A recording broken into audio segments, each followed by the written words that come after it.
Hi, I'm Andrea Clausen, and today we're going to go through some safe exercises for working the core during the postpartum period.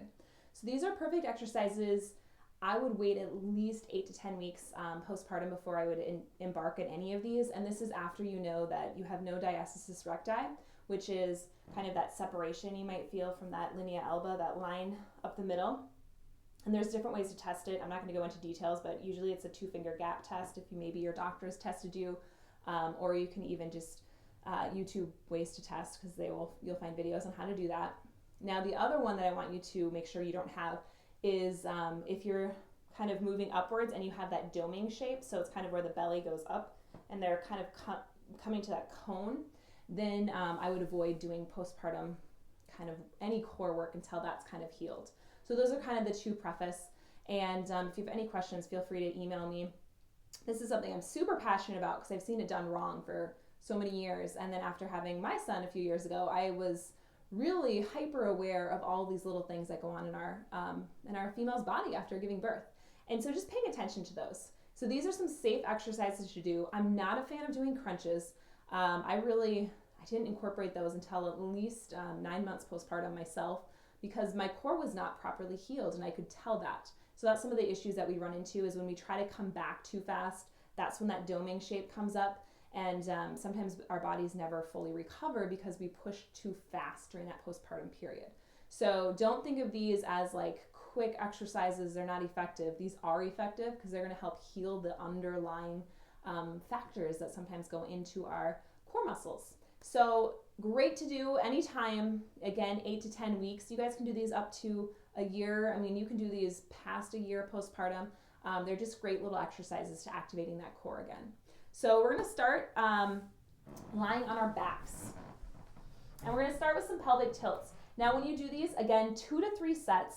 If you're just postpartum, in that first few 2 or 3 months, I would maybe just do 2 sets. If you're a little bit farther along in like 6 to 9 months, maybe you can push it to 3 sets.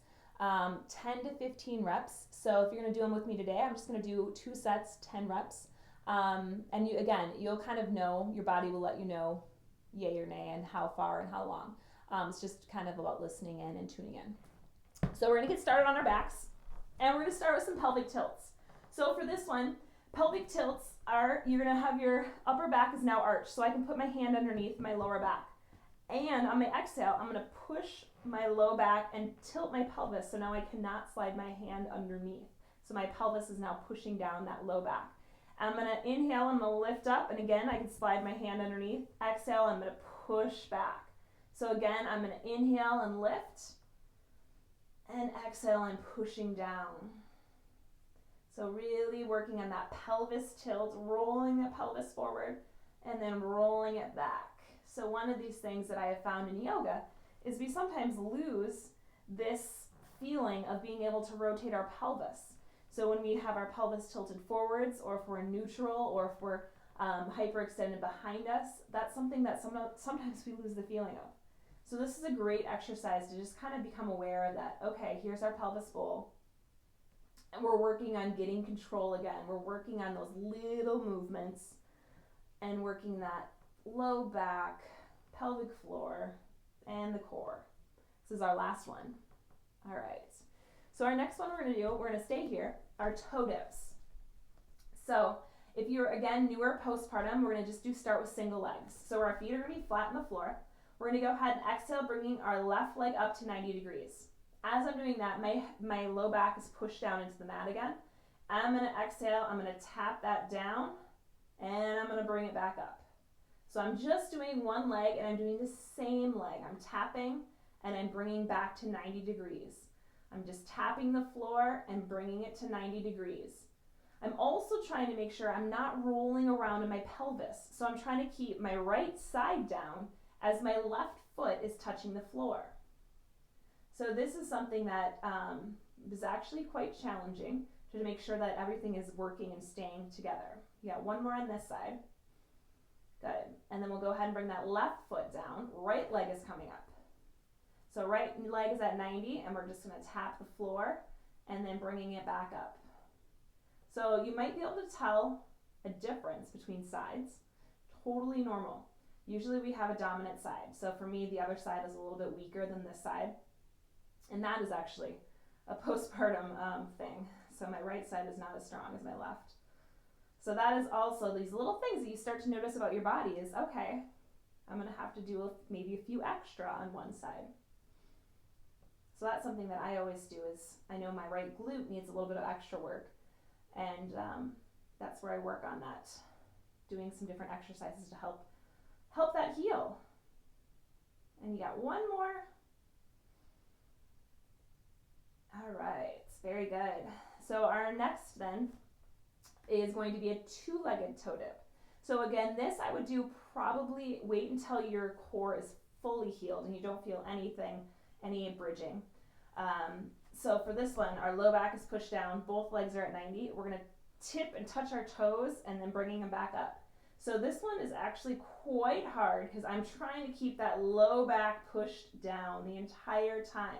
So, you know, this is again, not just a postpartum exercise, this is just a good exercise, just in general. So you can really see, okay, this is not going well for me. I should wait to do this one.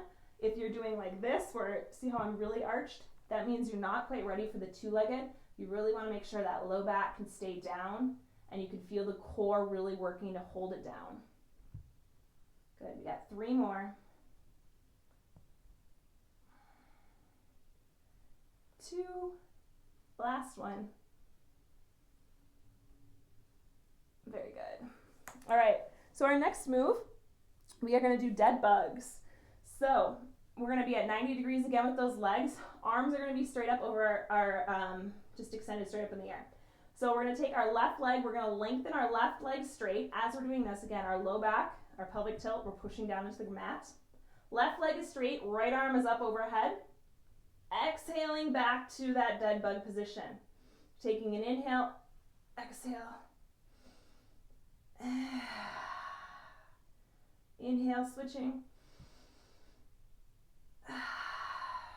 Exhaling back to center. Inhale. Exhale back to center. So again, keeping that low back down and really working that control of that midsection. I'm counting reps as every time I move an arm or a leg is 1 rep. So I just did 2 reps there. So we're at 8. 2 more. And it's not about how fast you can go, it really is about that control. Very good. So go ahead and just kind of give yourself a little hug, rolling out that low back and feeling that there. All right, our next one, just checking out my list. Okay, we're going to do I am going to do a bridge. So for this one, we're just going to be here. Toes are not going to be scrunched together, but you're just going to lift. You're going to have that pelvic tilt. We're going to roll back and then roll up. Hands can be down at our sides and holding up in that bridge. And we're just going to hold here for about 30 seconds. I got the time. I don't want you guys to squeeze the glutes. So if you can, try to relax the glutes, but pretend you have a small ball between your knees. So your inner thighs are kind of really working and they're not open. So we're working that pelvic floor and relaxing through those glutes and just holding it here. And then if you want to do the yoga part, you can bring your shoulders underneath, but only again if that feels nice and feels okay in the core. So breathing it here, a few more seconds. And exhale, releasing everything back down, rolling it down, hugging those knees into the chest. All right, so our last one that we're going to do is bird dogs. And so for this one, we're going to sit up and we're going to flip around onto all fours. So for bird dogs, we're going to come to all fours and we're going to take our right arm forward. So kind of like those dead bugs, only on all fours. Again, our core is going to be nice and worked here, so my low back isn't sinking down, so I don't have this kind of tunnel, and I'm not arching up, but I'm staying at that flat back.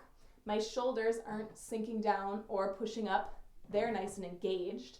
And I'm going to take my right arm out like I'm shaking someone's hand as I take my left foot straight back. My toes are curled under, and I'm going to breathe in and exhale to transition. I'm going to switch sides. I'm going to take that left arm forward, right toes back, again pulling that shoulder in, and exhale, releasing, switching sides again.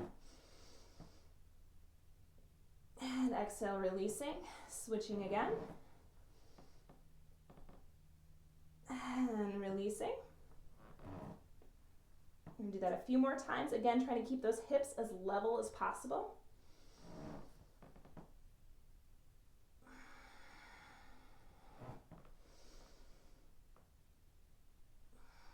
Last one. Yeah, very good.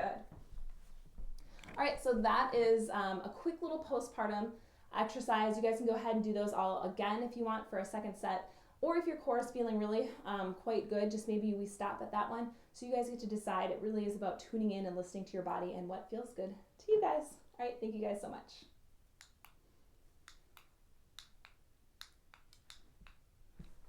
Or I will just shut it off myself.